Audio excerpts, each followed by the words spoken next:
Back in the saddle with the homegirl, Erin Dolan. I am Tyler Fulghum, ready to rock and roll for another Monday edition of Bets. We are coming off a great weekend, at least it was for me. I enjoyed the lovely greens of Pinehurst, North Carolina. Erin, how was your weekend? You spent some time out in the sun in the Northeast?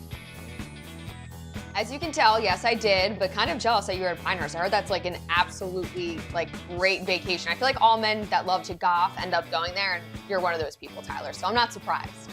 Nailed it. Bucket list. We checked that. Got on Pinehurst number 2 and did not completely embarrass myself, so the trip was just smooth sailing after that. The tan's looking good on you, homegirl. We have a jam-packed show. Mike Tannenbaum is going to join us here in a little bit. All kinds of NFL topics. I don't care if it's June. We want to talk about the National Football League because that is what we love. A reminder, as you see there on your screen, the suits encourage I do so. Go to youtube.com/ESPN Sports Betting. If you aren't already watching there, that is where not only you can find this show, but all kinds of great gambling content, picks, analysis, and whatnot from the family of ESPN wagering analysts. Let's get things kick-started, though, on this Monday like we always do, Erin. Not with the good word. It's a Monday for me, so I thought we were doing that. No, it's reaction or no action on a Monday. You know the drill. I'm going to say a statement. You tell me if you agree with a reaction or disagree with a no action. Starting in Big League Baseball, defending World Series champion Atlanta Braves. They will win the NL East. How about this price of plus 190? They're currently 5 games back of the New York Mets, who are the favorite. Reaction or no action on the Braves taking the East? Reaction for me. I absolutely love this value as well at plus 190. Like you mentioned, they're 5 games back, but there's still a couple months left in this season. As for the Braves, they've just been absolutely tearing it up. They've won 15 of their last 20 starts. At one point this season, they went on a 14-game win streak. Things are kind of heating up at the right time in terms of getting those wins. Again, 5 is not too many. They still have great players in Ronald Acuna Jr. We know they lost Freddie Freeman, unfortunately, but they still added other players like Matt Olson, for example, to their roster to make them even better. So I actually think this is great in terms of them winning the NL East, but I do think, of course, there is competition. And knowing that this is one of the toughest divisions in Major League Baseball as well, just considering it's always been all over the map, I do think that they could potentially come back and end up winning that. Yeah, I agree with you that the value is decent on the defending World Series champions, and they have been hot, but I say no action here because Erin, you point out that the Braves have won 14 straight, and they're still 5 games behind the Mets. And the Mets have been missing Max Scherzer and Jacob deGrom for the rotation for DeGrom most of the season, Scherzer for the better part of the last few weeks. So the fact that the Mets have been able to hold off the Braves and they've played their best baseball and they've been missing their 2 best players, their 2 best pitchers, guys that can absolutely shut you down in September and October, I'm going to say no action here because it's been wildly impressive how the Mets have held serve with those 2 guys out. I think the Braves are a good team. I think they're a wild card team. I do not think they are a division-winning team. I think the Mets are the play, even though I'm not in a hurry to go lay that juice with the Metropolitans. I'll just pass and throw my no-money horse behind the New York Mets. All right, let's move to the Lynx. Again, I was on Pinehurst, tearing up number 2. We'll see the U.S. Open at Pinehurst in a couple of years. The Open Championship across the pond will be taking place at famed St. Andrews in the month of July. And Rory McIlroy, who hasn't won a major in 8 years, is a 9-1 favorite to win the Open Championship. Reaction or no action on Rory getting his 5th major at the Open?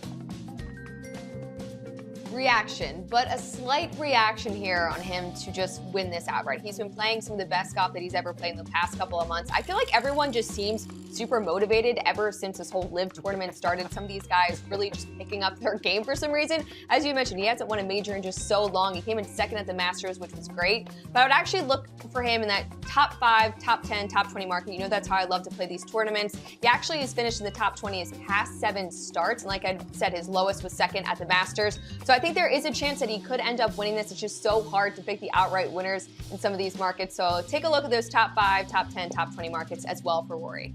Could not agree with you more. Reaction for me, I don't ever like betting on a golfer that's the favorite to win just because the return on your investment is not that great for something that is essentially a dart throw.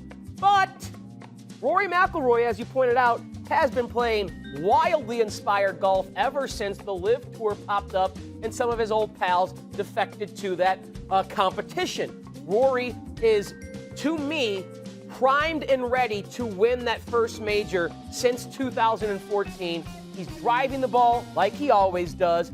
He's changed his approach with his wedges, which oftentimes would come and go. He started to take some spin off the ball and dialing in closer shots with his wedges. And when that is the case with Rory, he is almost impossible to beat. You go back to the U.S. Open, he was putting as well as anyone in that field. Same can be said at the PGA. Now, it didn't lead to a victory, but we've seen him in the majors be competitive. I think at the Open, he is ready on a course that should play to his strengths to go out there and dominate and get a win. Maybe not dominate.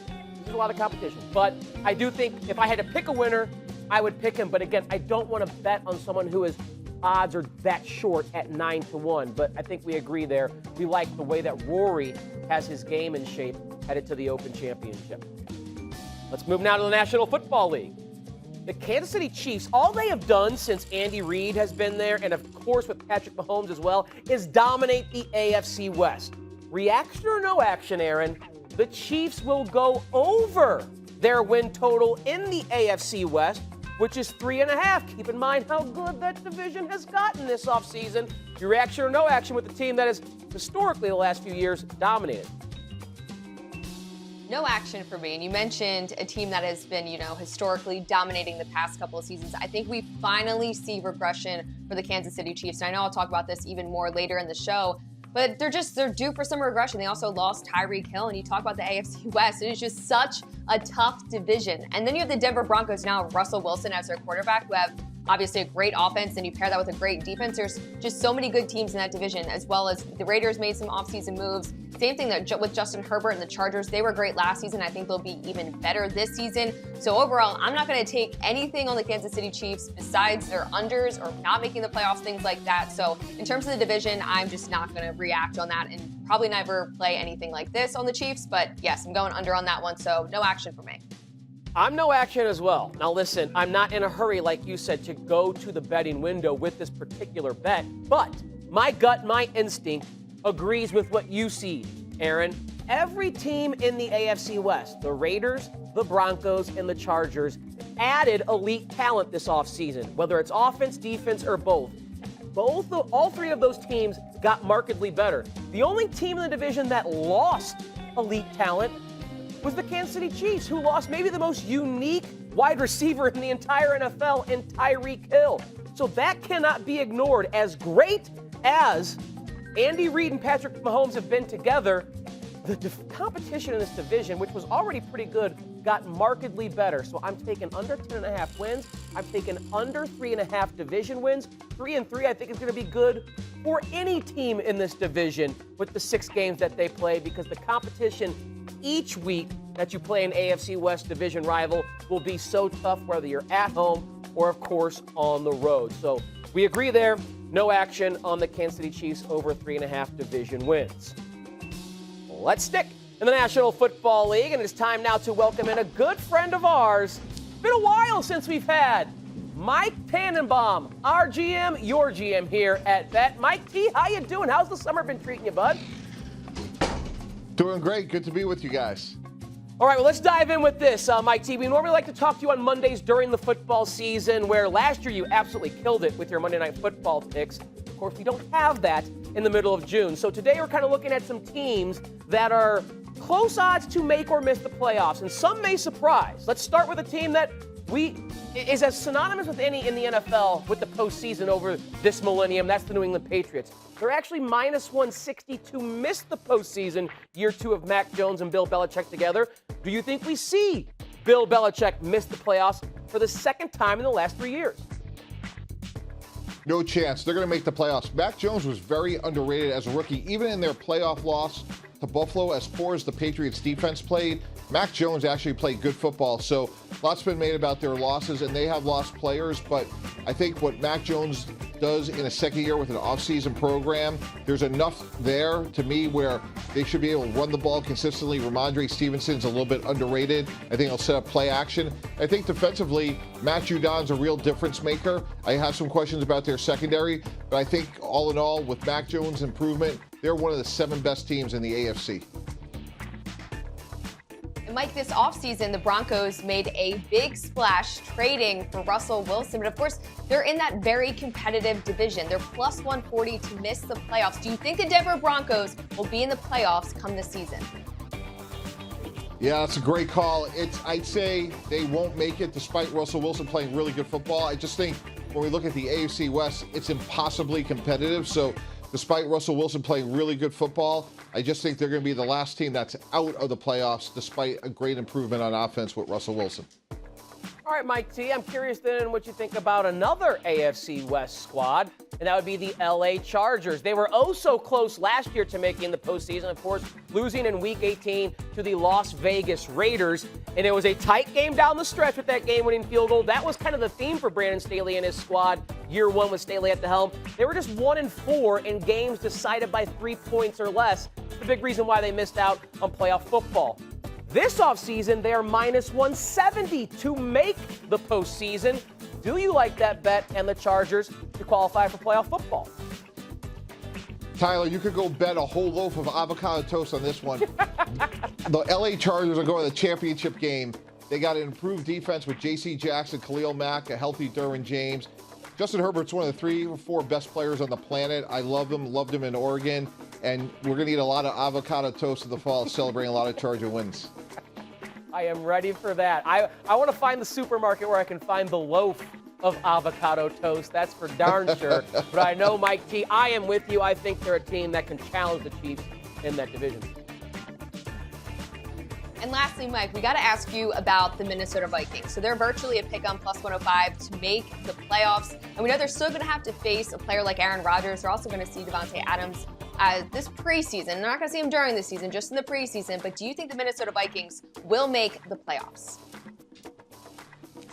Yeah, another tough one. I say they don't make it. And I think Kevin O'Connell is going to be a really good coach. But when you look at the other teams in the NFC, I think it's just going to be a real struggle for them. I think Green Bay is the class of the North. I still like San Francisco, maybe 3 teams coming out of the West, along with Dallas, and certainly New Orleans is going to be a better team coming in second in the South behind Tampa Bay. So I think Minnesota long-term has a good foundation with Kevin O'Connell. I have some questions about Kirk Cousins, and I don't think they make the playoffs. The one and only Mike Tannenbaum, not only our GM here at Bet, but connoisseur of avocado and toasted bread. We love you, Mike T. Thanks for joining us here in June. Look forward to chatting as we further approach the upcoming NFL season. All right, thanks so much, guys. Really appreciate it. All right, Aaron, it's our turn now to take what Mike T gave us and run with that rock. It is just June, but it's never too early to start looking at the market, the futures market that is, for win totals in the National Football League. Maybe you can get ahead of something if you have a good read on who is actually going to be good, who is actually going to be maybe worse or terrible this year in the NFL. So here's our assignment for the next few moments here on Bet. We're going to offer up our 2 favorite season totals, 1 over, 1 under. Doesn't matter what division, which conference, can be whatever you want, but 2 teams, one that you like hammering the over right now, one that you like hammering the under. Aaron, please get us started. Okay, the first one I'm going to go with, and ignore the Eagles helmet this because I'm not being biased here. I promise you I'm not being biased, but I do like the Eagles to go over 9 wins. What did you say there, Tyler? I said, are you sure about that? I'm positive about that. Now, as for the Eagles, we saw last season they had 9 total wins, but this season their schedule's even easier. You add A.J. Brown into the mix. He's going to be great, paired with Jalen Hurts. Now, I know there's been a little bit of a rocky road so far just with their on-field chemistry, but that's why you have multiple months in training heading into the season. The Eagles are also in the NFC East, as we know, better known as the NFC least, because we're not really sure ever what's going to happen. You know, the Cowboys won it last season, but no team has won back-to-back division titles in the NFC East since 2004. I was 8 years old at that time, so it's been a very long time. So we're going to just eliminate the Cowboys there altogether. The Eagles, they're going to count on Jalen Hurts. He's going to have to be better this season. He continues to progress, but of course, this is probably going to be his do-or-die season. I think they get over 9 wins. The toughest little spot there for them is going to be week 11 to 13. You got the Titans, you got the Packers, as well as Colts, as well as the Colts. So that's going to be tough for them. So I'm going to go over for that. Now, do you want me to give you my under one as well, Tyler? No, or you got to give me your over first? I do want to jump in really quick here, Erin, because even though you're an Eagles fan, I don't think you're crazy. The big question mark, like you said, is Jalen Hurts. We know he's a good, fantasy quarterback because what he does with his legs. The question is now adding A.J. Brown, second year Devontae Smith, Dallas Goedert, really make that progression as a passer. They have a great offensive line. They added some help on defense. I do think on paper your Eagles have the best team in that division. Hurts is the big question mark. If I had to bet who is going to win, ergo go over their win total in that division, I would take your Philadelphia Eagles. I don't think you're being a homer there. I think there's some sound analysis, even though an Eagles helmet is in your background. And even though I was an Eagles fan before the Rams moved to LA. I gotta get like an ESPN helmet. I was an Eagles fan before the Rams moved to LA too, so maybe a little bit of bias here. But again, I do think on paper they are the best in that division with what the Dallas Cowboys lost, how difficult it has been to repeat. I want to stay in the Keystone State with you, my friend, because my favorite overplay is on the western side of PA. It's the Pittsburgh Steelers over 7.5 at plus 105, and I feel like I have been a broken record ever since March or February, whatever it was, when the futures market and win totals came out, and I saw that the Steelers had a 7.5 win total. Mike Tomlin's their head coach. Ben Roethlisberger retired, meaning I think they're getting better quarterback play, whether it's Mitchell Trubisky, Kenny Pickett, or some combination of the both, starting the 17 games for the Steelers this season. And they have J.J. Watt on defense, with Cam Hayward, with Minkah Fitzpatrick, with Devin Bush, and a head coach again in Mike Tomlin, who has never won less than 8 games in any of his 15 seasons coaching the Pittsburgh Steelers. Think about the amount of talent, ability, and the overall consistency that requires in today's NFL. Mike Tomlin, even when he's had guys like Mason Rudolph and Duck Hodges quarterbacking his team, or the 2021 decrepit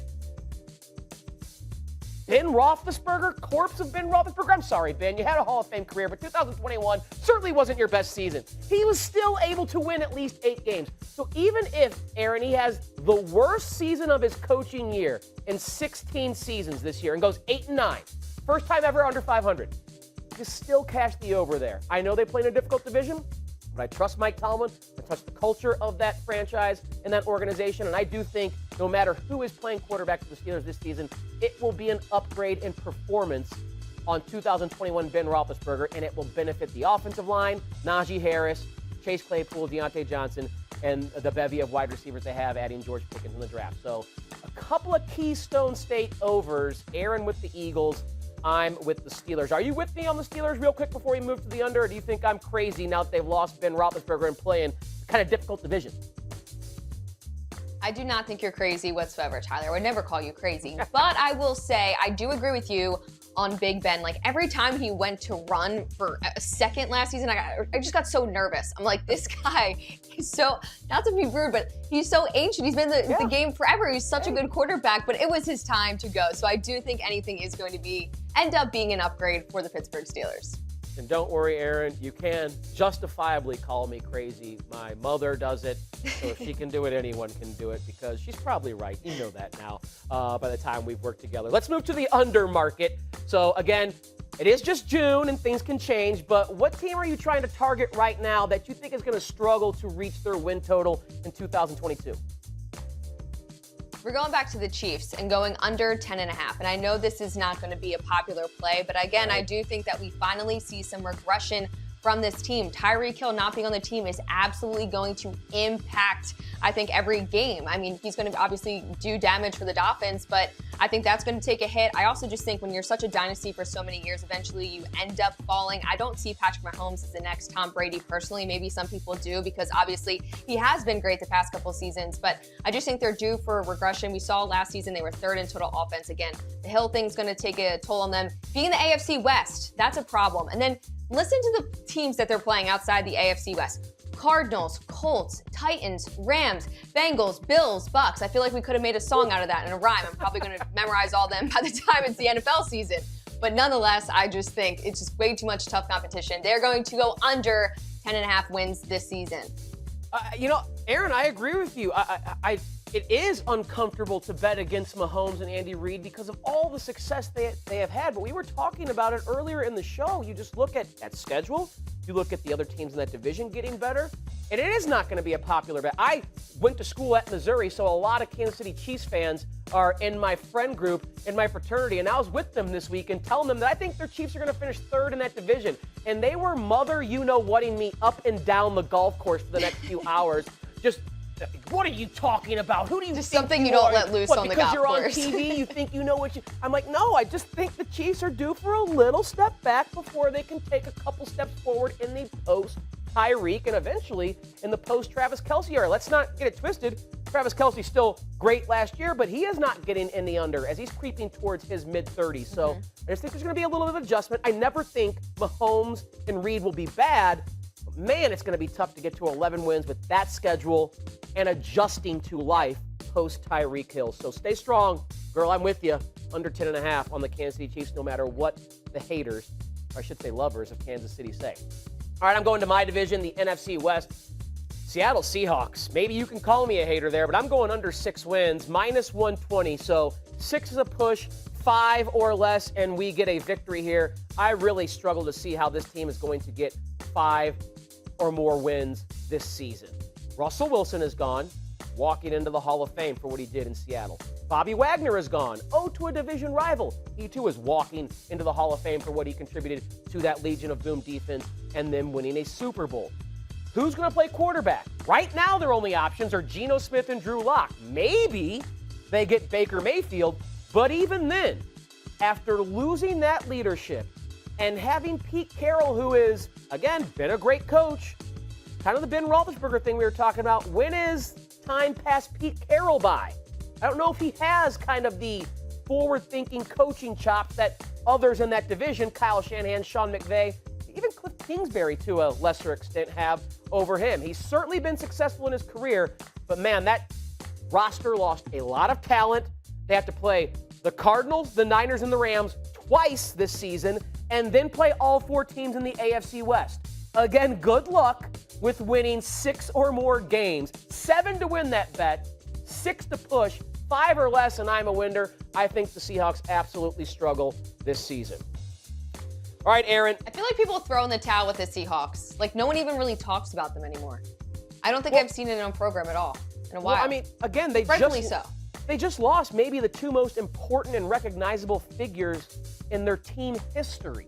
Steve Largent's up there as well, guys like Cortez Kennedy. But, I mean, Russell Wilson and Bobby Wagner, that was the Seattle Seahawks for the last decade, and they are elsewhere now. I think it's going to be a big, big adjustment for Seattle moving forward.